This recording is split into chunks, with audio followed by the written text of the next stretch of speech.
Okay, so this is the APT main event that I played in Sydney. It is a $600 buy-in event with 30-minute blinds. So there's a lot of bad players, I assumed, because it's pretty cheap and it's the main event. So that usually is the case with any main event out there. And so this is the featured table that I was playing in, and there's also commentary and stuff. So I haven't even reviewed it myself. So it'd be interesting to look back at the hands and see how many bad mistakes I've made, but with ICM and stuff. But I guess let's start and see.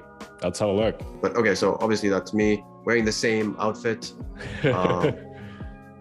That's like my go-to outfit. I've been traveling so much, so I don't have a lot of outfits. Your lucky shirt. Wow, yeah, you weren't kidding. There's it's very short stack. So yeah, 12 remaining, he said, and first place is 65 grand, which is a lot of money for I think everybody who was left. Yeah, for most people, for sure. Especially considering the buy-in. You know, you always gotta look at the buy-in in consideration to the prize pool. I can tell you the icing was crazy, especially towards the end. But what was the payout structure then? Though, so 65 for first. How much were you guaranteed at this point for 12? Do you remember? I think it was 2,400 at least. Oh wow. Okay. Yeah, that's a big jump. This is a very interesting hand. You'll see. So hijack opens to 2x with a7 off. I'm very short at this point. This is a new table for me. I don't think I've played with anyone except that girl beside me for a bit, and I think she's a very good player. So I have no reads on anybody actually. Okay. Which is strange because we have final 12, and but this guy raises hijack like it says, and he's a chip leader. King 7 off. I think it's too strong to fold, so I defend in the big. I think it's close with ICM. You know, from Ship EV perspective, is slam dunk call every time. But yeah, with ICM employs, I think King 7 is such a hand. King 7 off, it's such a hand that it's going to be. Yeah, I mean, you're so short at this point. So like, if you flop a king or a 7, like you pretty much have to go with it. Right. You know, if it comes 7 high, obviously, like or a king, no ace, then you're pretty much committed to continue. But it could obviously cost you a lot as well, because he's going to have a lot of better kings and not a lot of worse kings. And yeah, as you can see, even your 7 is dominated by his a7. So yeah, I think it's pre-flop is definitely close. But yeah, I don't know. I would have to put it in ICM calculator, but in game, I think I'm calling as well. Which ICM calculator do you use? I use ICM Miser myself. Yeah, ICM Miser is good. Okay. Well, I can tell you as well. I'm assuming it's the same in other countries, but what they do is that you have a big blind ante as well, so you're essentially paying 2 blinds every time you're on the big. So I think that also makes it a call, maybe, because getting better odds, closing the action. And... Not really. No, it doesn't really. It doesn't really matter, actually, because you're still getting the same price. The only thing it changes is that now you don't. If you pass the blinds now, you're not playing the ante again until the next time, so you get an orbit for free. So that's something to take in consideration. But other than that, you're getting the exact same price as if everyone were contributing to the ante. See, that's interesting. I think a lot of players, including myself, psychology, they feel like, oh, you're paying more here, so you gotta defend more. For sure, yeah. I think that's a common misconception, but yeah, it's not actually the case. You're getting the exact same price.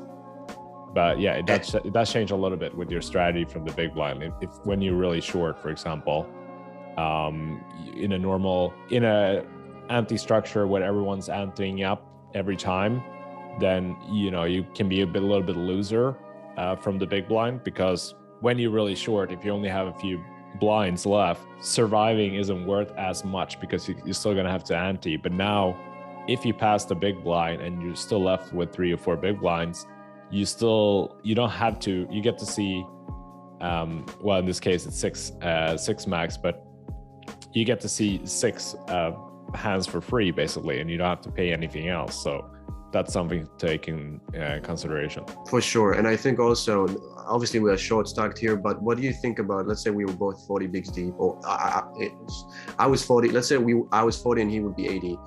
I don't, with ICM, is it still a good candidate for 3-bet bluff? Because I know King 7 and King 8 maybe suited, but I know from studying a bit and stuff that these hands are pretty good for 3-bet bluff from the big, and then obviously giving up if you get action, 4-bet and stuff. But so would you do it? Like if I was 40 bigs and he was 80 bigs, would you still do that? Or with ICM being so close to the final table and stuff, it's not? Yeah, with ICM, it's a bit dicey. But we also have to consider that he is the chip leader, so you will have an extremely loose opening range here. I mean, our 3-bet is going to work a vast majority of the time. He should also give us a lot of credibility because we're attacking, sure, he knows that we know that he's opening wide, but there's still ICM consideration and we're out of position. So it's not like we can go crazy and start 3-betting our entire range or anything like that. But yeah, I like this candidate for a 3-bet bluff under those circumstances, because we have that king blocker, so we're blocking a lot of his stronger kings. So it's more likely to have a weaker hand, which increases our probability of our 3-bet being successful. And one last thing I want to say.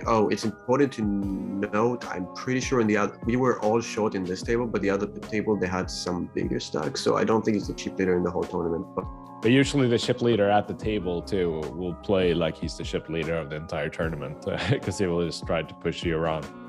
Okay. From my experience. Okay. Anyway, so yeah, this will get very interesting. And then I check in the dark. I don't know if this is a good strategy, but I like to do it a lot because I'm never gonna donk lead. What do you think about that? Yeah, I think it's fine. I don't do a lot of leads either. It would have to be a very specific circumstance. If I'm very short, for example, there might be some flops that favors leading over check calling or check raising. So this would be one of them. Okay. It's pretty good board for the big blind because we're gonna connect a lot more with this board. Maybe not with this stack depth. We're not gonna defend a lot of 8-3s and even 8-5 offsuit. I would fold here, but under normal circumstances, we would have a lot of the 5-3, 8-3, 8-5 suited, like all of those candidates. And would of course have a ton of draws and stuff like that, open enders with the 4 deuce that the opener simply doesn't have. So it is a pretty good board for the big blind to be aggressive at. But with the stack depth and with your particular hand, like you're sort of handicapped, so I don't really mind the check. Okay, fair enough. There's no shot clock in this tournament, I assume. No.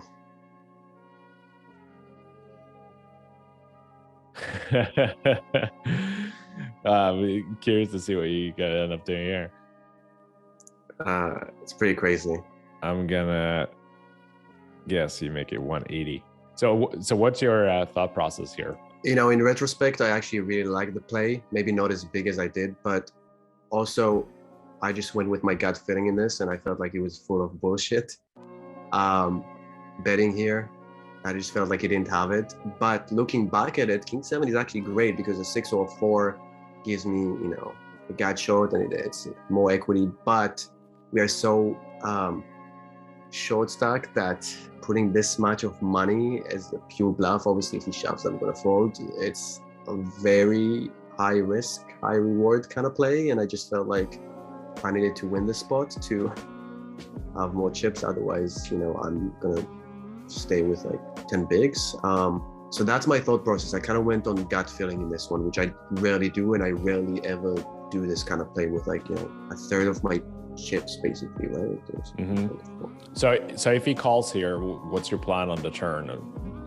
Will you continue on a 6 and a 4? What do you do on a king or a 7 or a complete brick? Yeah, I honestly didn't even think that far ahead. I thought he's either going to fold or shove here.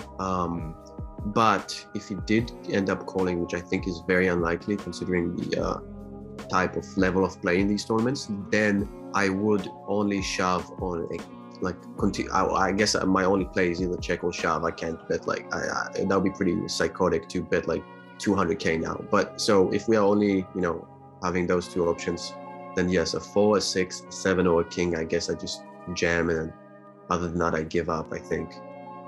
Okay. I don't think he should be shoving this flop, regardless. I mean, he could just have an overpair or an 8 or something that he's trying to protect. But in general, when you're check raising here, you're so polarized that there's no much merit for him to be shoving, and he's so short anyway, so he's going to get it all on the turn anyway if you're bluffing. But the argument, from his perspective, to shove here would be to protect his hand and not make you realize any equity, like with your particular holding. You're check raising a backdoor, hoping to pick up added equity that you can continue to bluff with on the turn.